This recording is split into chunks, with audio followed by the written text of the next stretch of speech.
Jihoon Kim walked through the long hallway of the Galactic Council Station. His black shoes made soft sounds on the metal floor.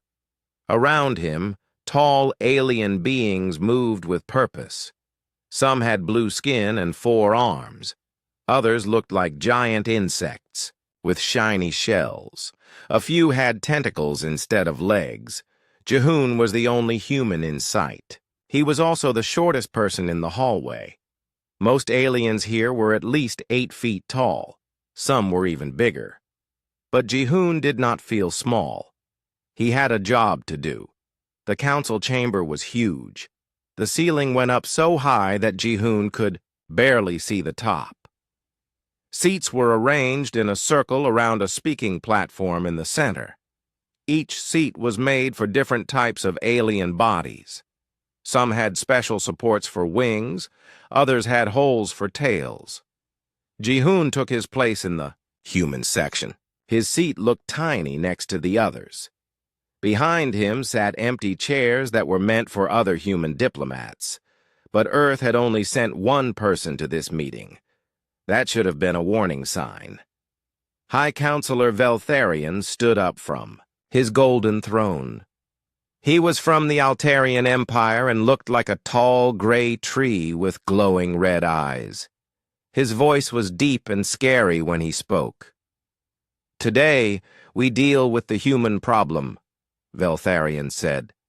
His words echoed through the chamber. "This young species has broken our laws.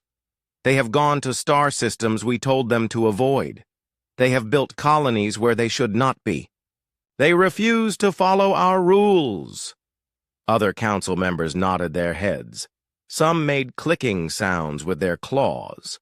Others hissed in agreement. "Humans are dangerous," said Counselor Zeth from the Reptilian Union. She had green scales and yellow eyes. "They spread like a disease. Wherever they go, they cause trouble. They do not respect authority," added Counselor Thrix of the Insect Collective. His voice sounded like buzzing bees. "They question everything. They will not bow to their betters." Jihoon listened to each accusation. He did not show any emotion on his face. He had heard all of this before.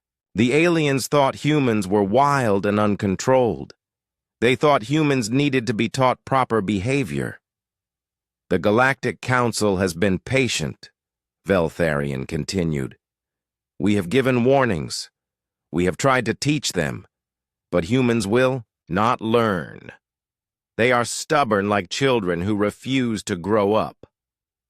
More aliens made sounds of agreement. Some banged their weapons on the floor. Others flashed lights from their skin. "Therefore," Veltharion said, raising his long arms, "the Council has made a decision. The human species must surrender completely. They have 72 standard hours to give up their military. They must accept protection from the Altarian Empire. They will become our servants and do as they are told." The chamber erupted in cheers and roars. Aliens celebrated the decision. They thought the human problem would finally be solved. Veltharion waited for the noise to die down. Then he looked directly at Jihoon. "And if they refuse our generous offer? Then 12 member fleets will destroy their homeworld," Veltharion announced. "We will turn Earth into space dust. No human will survive." The threat hung in the air like a dark cloud. Several aliens laughed. They thought it was funny that such a small species had caused so much trouble. Jihoon stood up slowly. The chamber became quiet. All eyes turned to the lone human representative. He was so small compared to everyone else. He looked helpless and alone. "You want our response now?" Jihoon asked in a calm voice. "You may speak for your kind," Veltharion said with a sneer. "Tell us how Earth will surrender." Jihoon pulled out a small communication device. He pressed a button and connected to Earth. The call went through the Galactic network so everyone could hear it. "Mr. President," Jihoon said into the device, "the Council wants our answer to their surrender demand." The voice that came back was clear and strong. President Minho Park was speaking from his office on Earth. "Ambassador Kim, please tell the Council that Earth has considered their request very carefully." The aliens leaned forward in their seats. They expected to hear words of defeat and submission. "Our official response," President Park said with a smile in his voice, "is this. Come and take it." The chamber fell completely silent. No one moved. No one breathed. Then President Park continued. "And tell them something else, Ambassador. Tell them that Earth is not impressed by their threats. We have been preparing for this day for a long time." Jihoon smiled for the first time since entering the chamber. "The President also wants me to deliver this message. Earth formally rejects the Council's authority. We do not recognize your right to rule us. We are a free people and we will remain free." Veltharian's red eyes flared with anger. "Impossible! How dare you mock this council? You are nothing. You are insects compared to us." "Perhaps," Jihoon said, putting away his communication device. "But we are insects with a very nasty bite." The human ambassador turned and walked toward the exit. His footsteps echoed in the silent chamber. No one tried to stop him. They were too shocked by what they had heard. As Jihoon reached the door, he stopped and looked back at the assembled aliens. "Oh, and one more thing. My government asked me to tell you that we will be broadcasting Earth's response across all galactic frequencies. Every species in the galaxy will know that someone finally told the mighty council no." With that, Jihoon left the chamber. Behind him, angry voices erupted as the aliens realized what had just happened. The humans had not just refused to surrender. They had insulted the entire Galactic Council in front of everyone. Veltharian slammed his fist on his throne. "Prepare the fleets! Contact all member species! We will show these humans the price of defiance!" But deep in his mind, a small voice wondered why the humans seemed so confident. Why would such a weak species dare to challenge the most powerful alliance in the galaxy? Soon, he would find out that humans had been keeping many secrets. The news of Earth's defiant response spread across the galaxy faster than light itself. On every alien world, beings gathered around communication screens to hear the recording again and again. Most laughed at human foolishness. Some felt worried about what would happen next. On Earth, the reaction was completely different. In Seoul, crowds filled the streets cheering and singing. In New York, people danced on rooftops. In London, strangers hugged each other as they celebrated. The whole planet seemed to have gone crazy with joy. Admiral Yuna Lee stood in the command center deep beneath the mountains of South Korea. Around her, dozens of screens showed human fleets moving through space. Ships that had been scattered across the galaxy for years were now coming home. "Status report," Admiral Lee said to her aide. Captain Do-Hyun Choi checked his tablet. 70% of our deep space fleet has reached rally points. The Mars defense grid is fully active. Jupiter's moons are ready for combat operations. Admiral Lee nodded. The aliens thought humans were spread thin across too many worlds. They did not understand that this was the plan all along. Every human colony, every trading post, every research station had been placed for a reason. "What about the special projects?" Admiral Lee asked. "Dr. Jang reports that the Prometheus Protocol is ready for activation," Captain Choi replied. "General Han confirms that all sleeper networks are in position." Admiral Lee smiled. The aliens were about to learn that humans were much better at long-term planning than anyone realized. Far away in the asteroid belt, Captain Tae-hyun-oh watched his crew work on what looked like a normal mining station. But this was no ordinary operation. His people were not digging for minerals. They were preparing weapons that could destroy entire fleets. "How long until the surprise is ready?" Captain Oh asked his chief engineer. "6 more hours, engineer," Minju Song replied. "The aliens will never see it coming. They think this is just a rock floating in space." Captain O grinned. "Good. Make sure everything looks normal from the outside. We want them to fly right past us." On Europa, one of Jupiter's moons, Dr. So-young Jang worked in a laboratory that officially did not exist.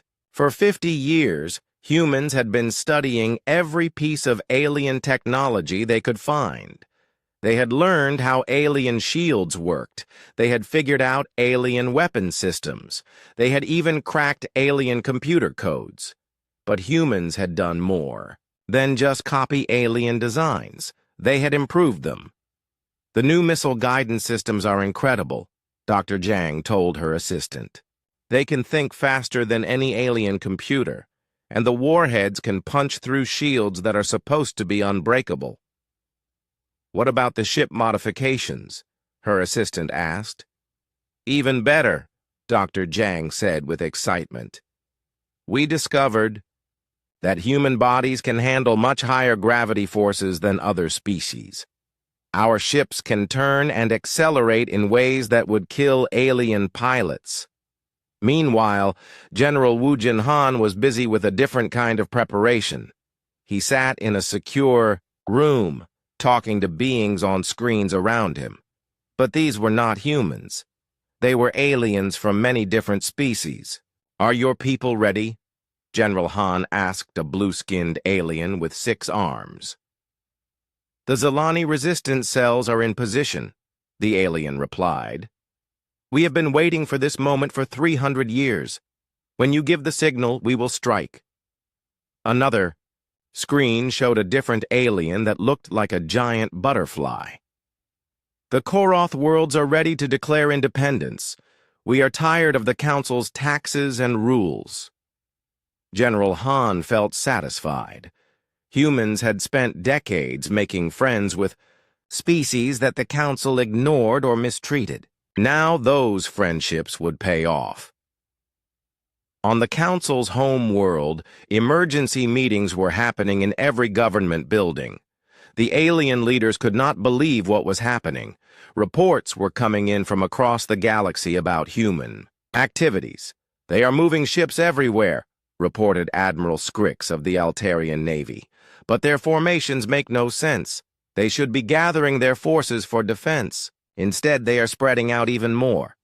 High Counselor Veltharion studied the tactical displays. "Foolish humans. They think they can fight us on multiple fronts. We will crush them easily." But some of the alien military leaders were not so sure. General Vorthak of the Reptilian Union had fought many wars. Something about human movements worried him. "Their behavior is strange," General Vorthak said. "In every war I have seen, the smaller force tries to concentrate their strength. Why are humans doing the opposite?" "Because they are stupid," Veltharion replied angrily. "They have no real military experience. They will learn the hard way." General Vorthak was not convinced, but he said nothing more. Back on Earth, President Minho Park addressed the planet in a speech that would be remembered forever. "My fellow humans," the president said from his office, "today we face the biggest challenge in our history. 12 alien fleets are coming to destroy our world. They think we are weak because we are young. They think we will break because we are small." The president paused and looked directly into the camera. "They are about to learn why that is a very big mistake." Across the planet, humans watched their leader with pride. They were not afraid. They were excited. "For 50 years we have been preparing for this day," President Park continued. We have built weapons they cannot imagine. We have made friends they do not know about. We have learned their secrets while keeping our own. But most importantly, the president said with a smile, we have something they will never understand. We have the courage to fight for our freedom no matter what the cost. As the president finished his speech, Admiral Lee received the report she had been waiting for. All fleets are in position, Captain Choi announced. The trap is set. Admiral Lee looked at the main display showing the solar system. Hidden weapons were placed throughout the asteroid belt. Defense platforms floated invisibly in the darkness of space. Human ships waited in places where alien scanners could not find them. How long until they arrive? Admiral Lee asked. 18 hours, Captain Choi replied. Admiral Lee nodded. Good. That gives us time for final preparations. She turned to address her entire command staff. Ladies and gentlemen, in less than a day, the most powerful military alliance in the galaxy will arrive at our doorstep. They come expecting to find a weak species ready to surrender. Instead, they will find humans ready to fight. They think, they know everything about us, Admiral Lee continued. They are wrong. They think they understand human technology. They are wrong. They think they can scare us into submission. They are very, very wrong. The command center erupted in cheers. Every human in the room felt the same way. They were ready for battle. Admiral Lee raised her hand for silence. Remember, we are not just fighting for Earth. We are fighting for every species that has been bullied by the Council. We are fighting for freedom itself. As the Admiral finished speaking, reports came in from across the galaxy. Human fleets were moving into final positions. Alien resistance groups were ready to act. Secret weapons were powering up. The stage was set for a battle that would change the galaxy forever. The aliens thought they were coming to destroy a weak enemy. Instead, they were flying into the most carefully planned trap in military history. Soon the hunters would become the hunted. The alien fleet arrived at the edge of Earth's solar system like a dark cloud covering the stars. 40,000 ships of different sizes and designs moved together in perfect formation. The largest vessels were bigger than cities. Their weapons could destroy moons. Their shields could stop any attack the galaxy had ever seen. Admiral Scrix commanded the fleet from his massive flagship. The Altarian ship was 5 miles long and carried enough firepower to level a planet. Around him, his officers prepared for what they thought would be an easy victory. Scan for human forces, Admiral Scrix ordered. We detect approximately 3,000 human ships scattered throughout the system, his scanner officer reported. They appear to be in full retreat toward Earth. Admiral Scrix laughed. Just as we expected. They know they cannot fight us, so they run to hide behind their planet's defenses. What the aliens could not see were the thousands of hidden platforms, floating silent and dark in the asteroid belt. They could not detect the modified rocks that looked like ordinary space debris but contained powerful weapons. They had no idea that human ships were watching them from inside hollow asteroids. Admiral Sunmi Bay commanded the human fleet that the aliens could see. Her ships were moving away from the advancing alien armada, just as planned. The aliens thought. She was running in fear. They were wrong. Enemy fleet is taking the bait, Admiral Bay reported to Earth Command. They are following us exactly where we want them to go. Excellent, came Admiral Lee's voice from Earth. Continue the retreat. Draw them past Neptune. Admiral Bay smiled. The hardest part of any battle was getting the enemy to do what you wanted. The aliens were being led by their own arrogance. As the alien fleet moved deeper into the solar system, they passed by what looked like empty space. But hidden in that darkness were Captain O's modified asteroids. Each rock contained sensors that mapped every alien ship in detail. "Recording complete," Engineer Song reported to Captain O. "We now have the exact shield frequencies and weapon signatures of every enemy vessel." "Perfect," Captain O replied. "Send the data to all human forces. It's time to level the playing field." The information spread instantly through hidden communication networks. Now every human ship knew exactly how to penetrate alien defenses. The aliens' greatest advantage had just become useless. Near Jupiter's moons, Commander Kyung-ho Yoon prepared his fighter squadron for battle. His pilots were strapped into ships that looked small and fragile compared to alien fighters, but appearances could be deceiving. "Remember your training," Commander Yoon told his pilots. "These ships can pull maneuvers that would kill any alien." "Pilot, use that advantage. Strike fast and hard, then disappear before they can react." The alien advance force reached Neptune first. Admiral Scrix was pleased with how easily his fleet was advancing. The humans seemed to be running away from "Every engagement, sir," his tactical officer reported.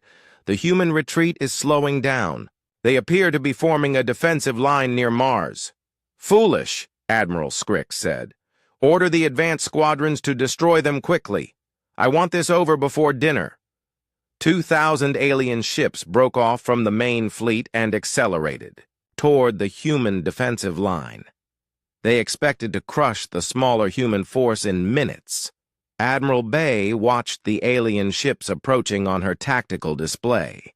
"All ships, prepare for Operation Boomerang. Remember, we need to look defeated but not destroyed." The battle began with a massive exchange of weapons fire. Alien energy beams lit up space like deadly fireworks. Human ships fired back with missiles and plasma cannons. To outside observers, it looked like a normal space battle. But something strange was happening. Human ships that were hit by alien weapons seemed to explode, but the explosions were not quite right. Pieces of ships flew in directions that did not make sense, and some destroyed ships kept moving after they were supposed to be dead. "Sir," the alien tactical officer said with confusion, "our sensors show we have destroyed over half the human fleet, but their return fire is not decreasing." Admiral Scrix frowned. "Check the sensors. There must be an error." What the aliens did not know was that human ships had been designed with multiple hulls. When hit, the outer hull would explode dramatically while the inner ship remained intact. Engineer Song's repair drones were also working constantly, bringing destroyed ships back to life within minutes. Commander Yoon's fighters suddenly appeared from behind Jupiter's moons. His squadron moved at impossible speeds, twisting and turning in ways that violated all known laws of physics. Alien fighter pilots tried to follow them, but passed out from the extreme gravity forces. "Target their command ships," Commander Yoon ordered. "Hit them where it hurts most." Human fighters swarmed over alien capital ships like angry wasps. Their small weapons should not have been able to penetrate alien shields, but the humans had learned the exact frequency needed to disrupt those shields. Every shot found its target. In the asteroid belt, Captain O gave the signal his crew had been waiting for. "Activate all hidden platforms," he ordered. Suddenly, rocks that had looked dead for millions of years came to life.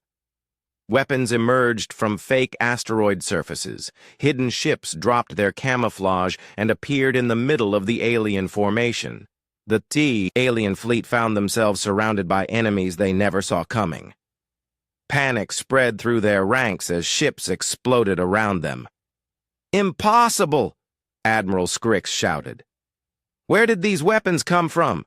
His scanner officer was checking and rechecking his instruments. Sir, we are detecting massive human forces throughout the system. They were hidden somehow. Our sensors never found them. For the first time, Admiral Scrix felt fear. This was not the easy victory he had been promised. Admiral Bay chose that moment to spring the final part of the trap. Her retreating fleet suddenly turned around and charged directly at the confused alien forces. "All ships attack!" Admiral Bay commanded. "Show them what human determination looks like." The battle became a massacre, but not the kind the aliens had expected. Human ships moved with perfect coordination, each one knowing exactly where to strike for maximum damage. Their weapons cut through alien shields like hot knives through butter. Alien ships that had ruled space for thousands of years were being destroyed by vessels a tenth their size. The technological advantage the aliens had always relied on was gone! "Sir," the alien communications officer reported with terror in his voice, "we are receiving surrender demands from the humans." Admiral Scrix could not believe what he was hearing. "They want us to surrender? We outnumber them 10-1. "Sir," his tactical officer said quietly, "we have lost over 8,000 ships. The humans have lost less than 300. The numbers hit Admiral Scrix like a physical blow. In 2 hours of fighting, his mighty fleet had been reduced to scattered groups of ships running for their lives. But the worst news was yet to come. Reports started arriving from across the galaxy. On 12 different worlds, alien populations were rising in rebellion. Species that had been quiet for centuries were declaring independence from the Council. "Sir," the communications officer said with a shaking voice, "we are receiving reports that the Zalani have destroyed 3 of our supply bases.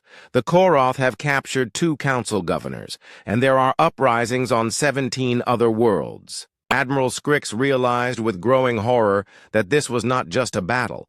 This was a galaxy-wide revolution, and the humans had started it.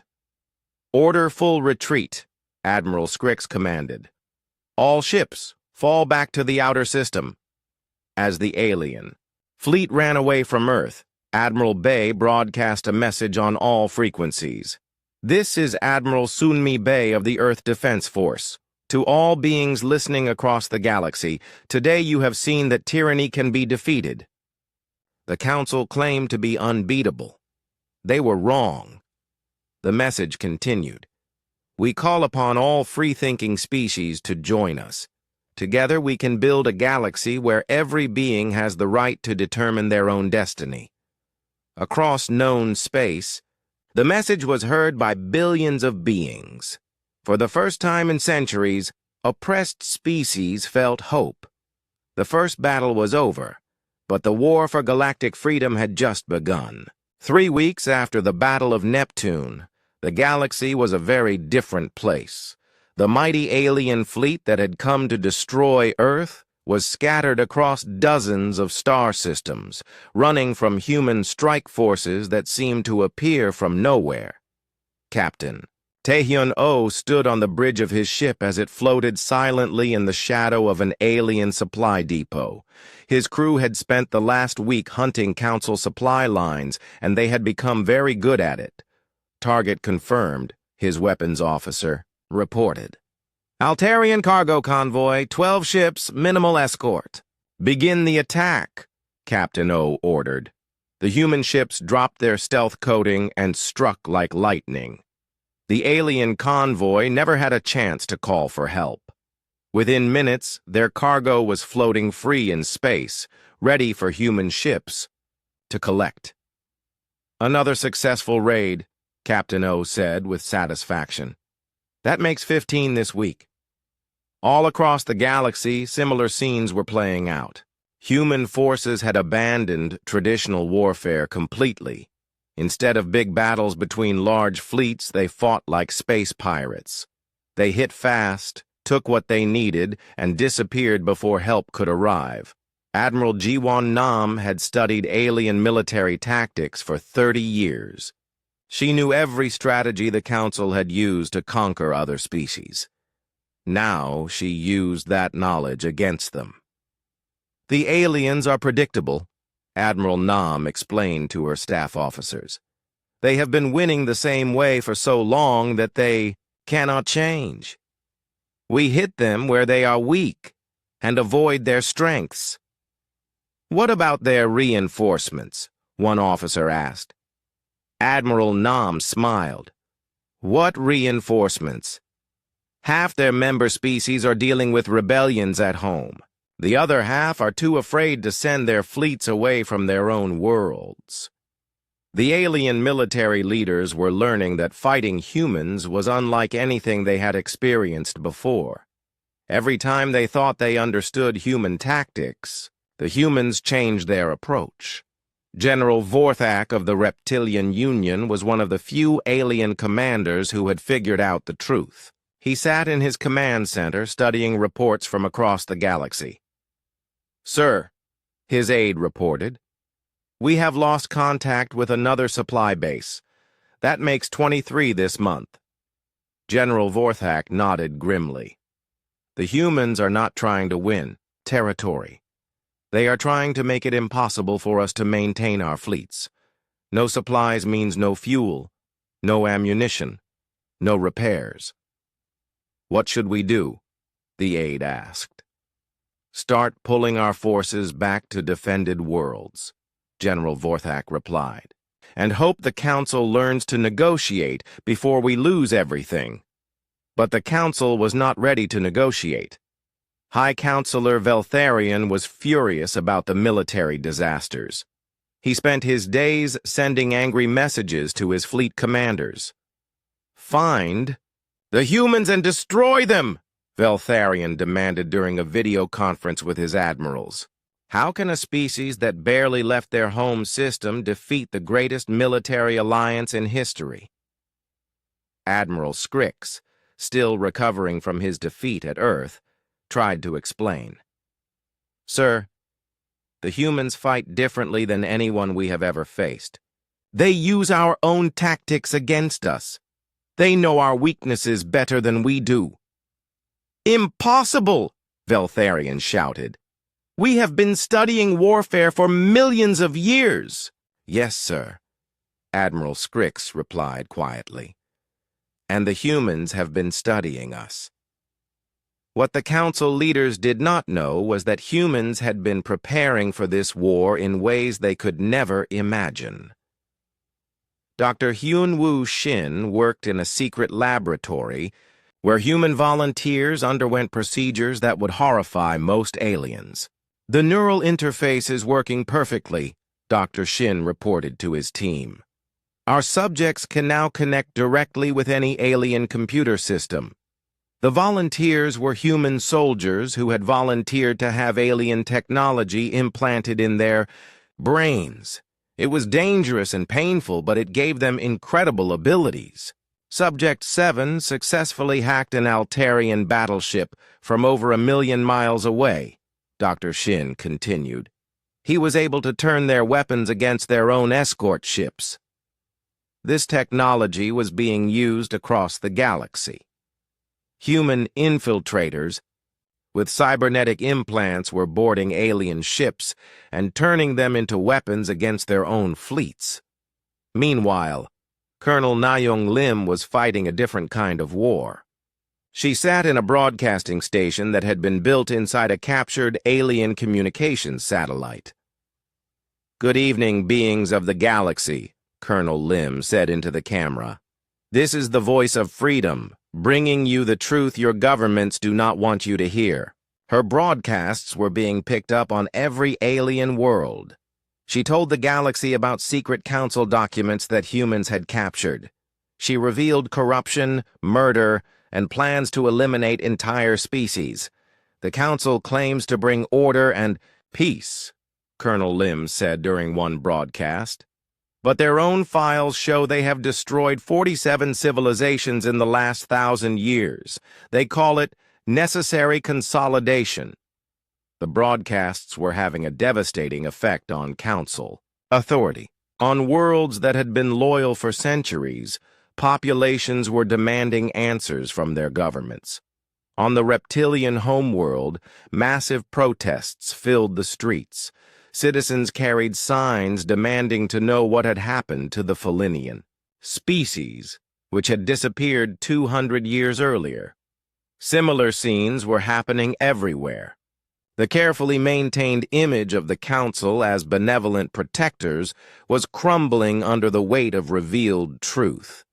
President Minho Park addressed Earth during this crucial time. His speech was broadcast to every human ship and colony across the galaxy. "My fellow humans," President Park said, "we have shown the galaxy that resistance is possible. But our work is not finished.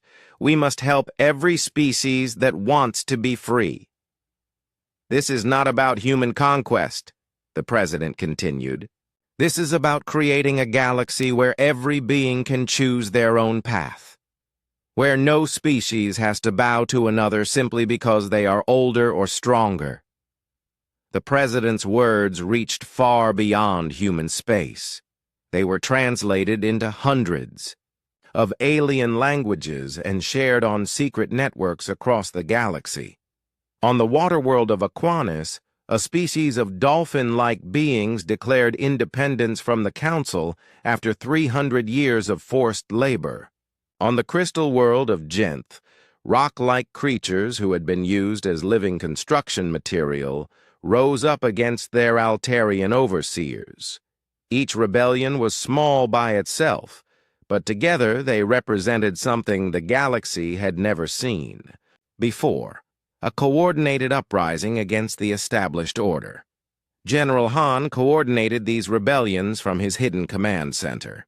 He had spent decades building relationships with oppressed species across the galaxy. Now those relationships were paying off. "Status report on all resistance cells," General Han requested. 47 worlds are in open rebellion," his aide reported. "Another 63 have begun passive resistance. The Council is having to deploy military forces to maintain control on worlds that were previously peaceful." General Han smiled. "Perfect.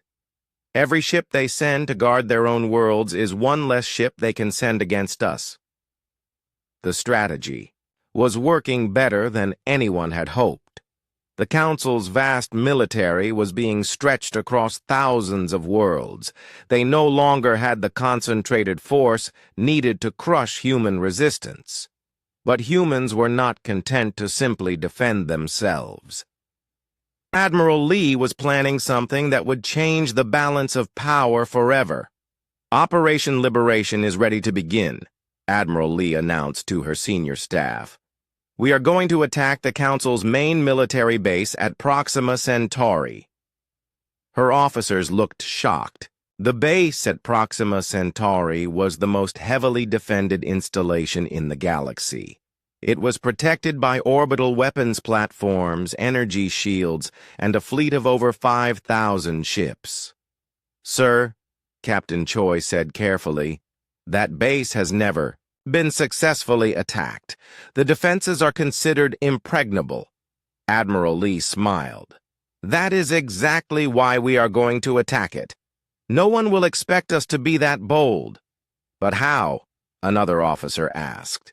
"We cannot fight 5,000 ships with conventional tactics." "Who said anything about conventional tactics?" Admiral Lee replied. "We are going to do something the Council has never seen before. We are going to give them a demonstration of human creativity."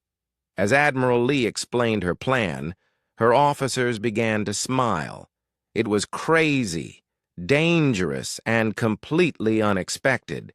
In other words, it was perfectly human. The war was about to take another dramatic turn. The hunters were still being hunted.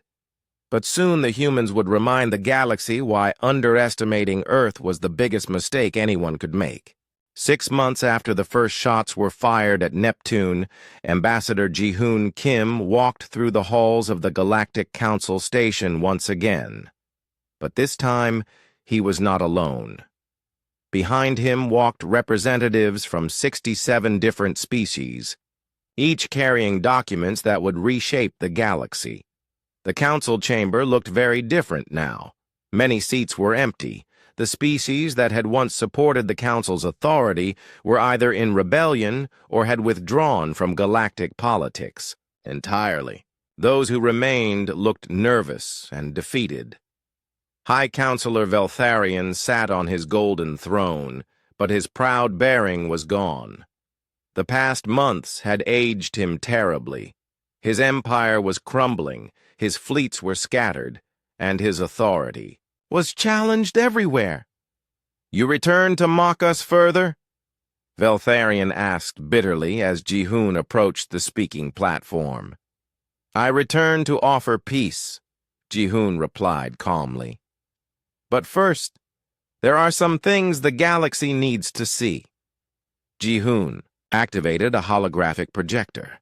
Images filled the air above the council chamber, showing scenes from across the galaxy. The assembled beings watched in stunned silence as the true scope of the human-led revolution became clear. The first image showed the Zelani homeworld, where blue-skinned beings celebrated their freedom in massive festivals. The second showed former slave species building their own cities on worlds they now controlled.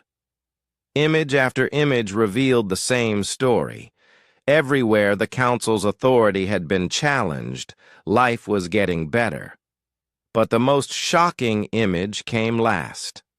It showed a barren, dead world slowly turning green as human terraforming ships worked to restore its atmosphere. "This is the world of Kepler 442b, Ji-hoon announced. The council declared it uninhabitable after strip mining operations destroyed its ecosystem. Human science has brought it back to life in just 4 months.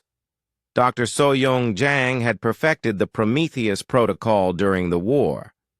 What had started as a military project had become something much more important: the ability to create new worlds for displaced species.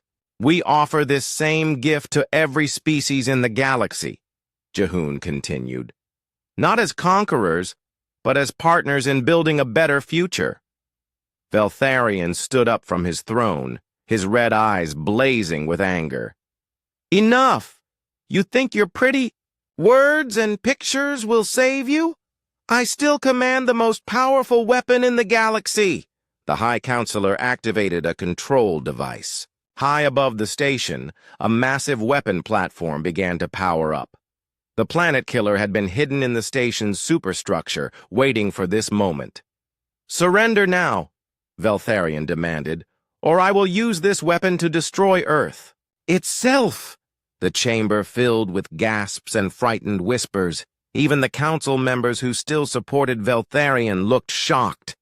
Using a planet-killer weapon so close to the council station would destroy everything within a light-year radius. Ji-hoon looked up at the weapon platform calmly. "I was hoping you would try that," he said with a slight smile. "What?" Veltharion snarled. "You want to die?" "Not at all," Ji-hoon replied. "I just wanted to give Admiral Lee the chance to show you our latest innovation." Suddenly, the space around the council station filled with light as human ships decloaked. Dozens of vessels appeared from nowhere, surrounding the station and its weapon platform. Admiral Una Lee's voice came through the station's communication system. "High Counselor Veltharion, you are ordered to stand down your weapon immediately." "Impossible!" Veltharion shouted. "How did you get so close without being detected?" "The same way we have been winning this war," Admiral Lee replied. "By being smarter than you expected. The human ships had been using new stealth technology that made them completely invisible to alien sensors. They had been surrounding the council station for hours, waiting for this moment. "Fire the weapon!" Veltharion screamed at his crew. "Destroy them all!" But nothing happened. The planet killer remained silent and dark. "I am afraid that will not work," Dr. Jang's voice came through the speakers. "We have been studying your weapon for the past 3 months. Our cybernetic agents have been living inside your computer systems, learning everything." Captain Do-Yun, Choi had led a team of enhanced humans in a secret mission to infiltrate the council station weeks earlier. They had been hiding inside the station's systems, preparing for this exact moment. "Your weapon is now under our control," Dr. Jang continued, "along with your shields, life support, and navigation systems. You might want to consider surrender." Veltharion looked around the chamber with growing panic. His ultimate weapon was useless. His fleets were scattered. His allies had abandoned him. For the first time in his long life, he felt truly powerless. "What do you want?" he asked quietly. Jihoon stepped forward. "We want you to sign these documents," he said, gesturing to the papers carried by the alien representatives behind him. "They establish a new galactic government based on democratic principles. Every species gets an equal voice regardless of their size or military power." "Never," Veltharion declared. "I will not surrender the authority that has maintained order for 10,000 years." "Then you will be removed from power," Admiral Lee's voice said firmly. "We have the support of over 200 species. Your council represents perhaps a dozen worlds that still recognize your authority." The truth of those words hit everyone in the chamber like a physical blow. The vast Galactic Council had been reduced to a tiny group of die-hard supporters. One by one, the remaining council members began to stand and walk away from their seats. They had seen enough. The old order was finished. General Vorthak of the Yao, Reptilian Union, was the first to speak. "The reptilian worlds hereby withdraw from the Galactic Council and request membership in the new Democratic Alliance. The Aquatic Federation supports the human proposal," declared another representative. "As do the Crystal Worlds," said a third. Within minutes, Veltharion sat alone on his golden throne, abandoned by everyone who had once followed him. Jihoon approached the High Counselor one final time. "You can spend the rest of your life in a comfortable retirement on any world you choose," he offered. "Or you can continue to fight a war you have already lost. The choice is yours." Veltharion looked around the empty chamber. His empire was gone. His authority was meaningless. His dreams of galactic domination had been destroyed by a species he had considered primitive. "How?" he asked finally. "How did you do this to us?" Jihoon considered the question carefully. "You ruled through fear," he said simply. "We offered hope. You demanded obedience. We encouraged freedom. You tried to control everything. We taught others to think for themselves.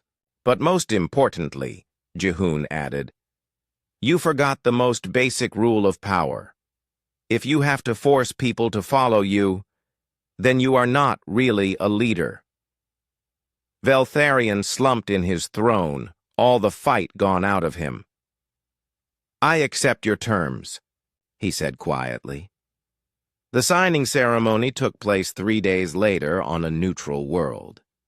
Representatives from over 300 species gathered to establish the Terran Accords, named after Earth's ancient name for itself.